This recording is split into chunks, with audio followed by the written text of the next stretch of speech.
I am the product of a biracial relationship, and I am beautiful.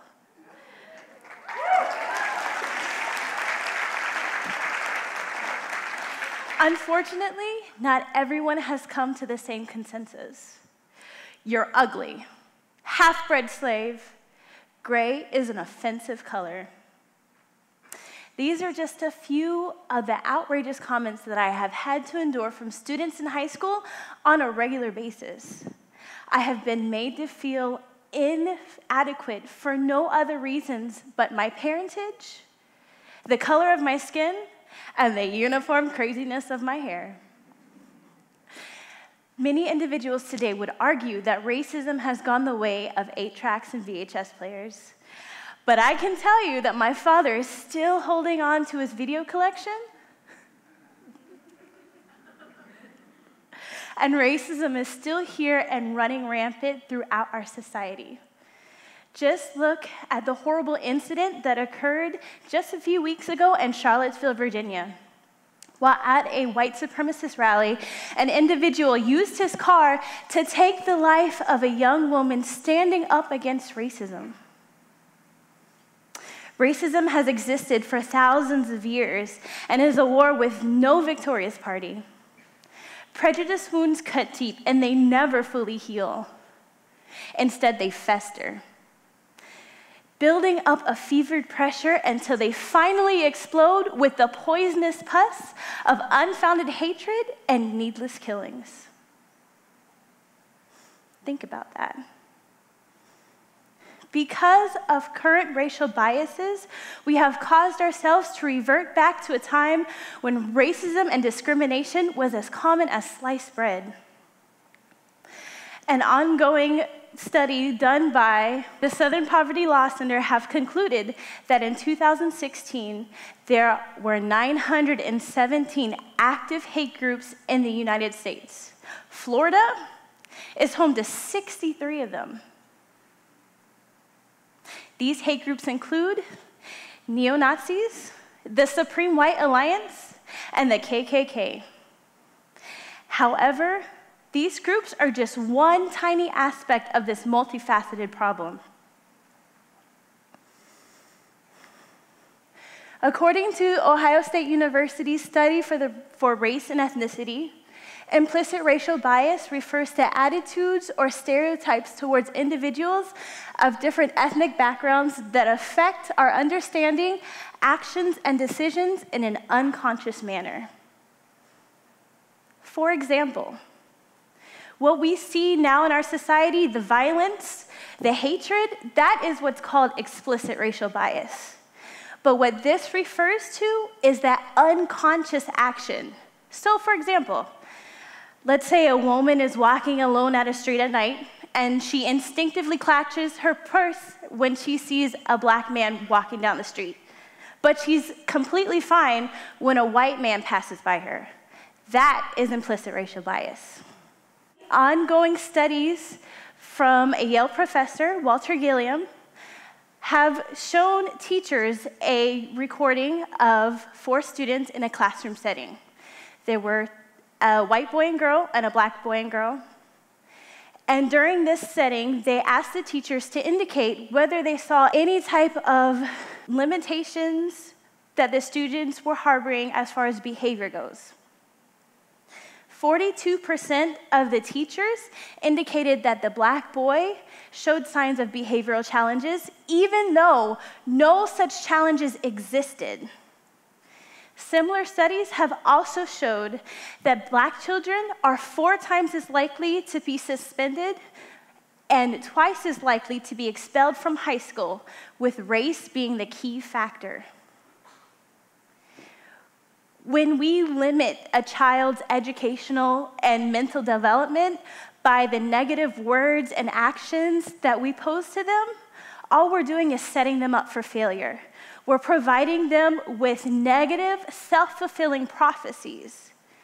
And when a child hears these negative words, especially at a young age, they start to believe them. they start to act out based on the negative opinions and assumptions of the people around them. Another research done by the Yale Law Journal regarding the judicial system also shows that they do harbor implicit racial bias. Studies have shown that prosecutors are more likely to presume a defender is guilty based off of ethnic background. For example, a study was done. They saw that black men who were charged with murdering a white victim were 50% more likely to be sentenced to the death penalty compared to only 24% of white defenders. And if the judicial system is also suffering from implicit racial bias and is completely blind to it, how do we go about fixing something that we don't even realize exists? Well, thankfully, there's Project Implicit. Now, Project Implicit is a nonprofit organization that was founded by scientists in 1998. And their job is to basically bring awareness to implicit biases that people do not realize that they have. As of 2011, many companies throughout the US and Great Britain have started to incorporate Project Implicit's tests and their assessments into their adversity training. Locally, Universal Studios also uses this test to help in their microaggression classes. As part of my own research for this TED Talk, I decided to go ahead and take an implicit racial bias test provided by Project Implicit. During this test, I was asked to, as fast as possible, press a particular key every time I saw a positive word and a black face, and then press a different key each time I saw a negative word and a white face. Halfway through the test, I was asked to do the opposite. So, negative words with black faces, positive words with white faces. And this was just to see if I harbored any type of automatic preference to black people versus white people. My results showed that I did not harbor any type of resentment or discord towards people of different races. This information for me was not surprising. Being biracial, I've always kind of had the ability to just go and mingle and conform the way I speak and behave to whomever I'm talking to. Other information that I gathered later on was extremely eye-opening. Between December 2002 and 2015, 3.3 million people have also taken the implicit racial bias test. Of those people, 18% showed signs of no automatic preference between white and black people. That's me, so people like me. But 68% of people showed automatic preference towards white people, while only a mere 14% showed automatic preference to black people. Scientists are also working on ways to solve this issue. Studies suggest that adults who harbor any type of racial bias tend to be lacking in empathy. So what they've done is they started doing research on how they can fix this. And in one particular study, they took a group of participants and submerged them into a virtual reality scenario. They gave each of the participants an avatar of the opposite race. And then when these participants were put before a virtual mirror, studies suggested that their implicit racial bias levels dropped. That's awesome. That's awesome. Implicit racial bias is an epidemic.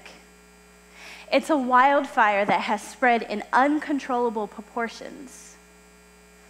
The only way to combat this issue is with another flame, and that's knowledge. Because knowledge has the power to bring hope and to bring change. Now, right this minute, this is the time for action. Go out, sit down, and take an implicit racial bias test. Join in on a microaggression class. It could also be as simple as changing the race of the avatar on your favorite video game. Now is the time to change. Now is the time to break down those barriers that we have. Step outside your boxes. Judge people by their characters and not your preconceived notions of them. Tear down the walls that fear has built and let in that love for humanity. Thank you.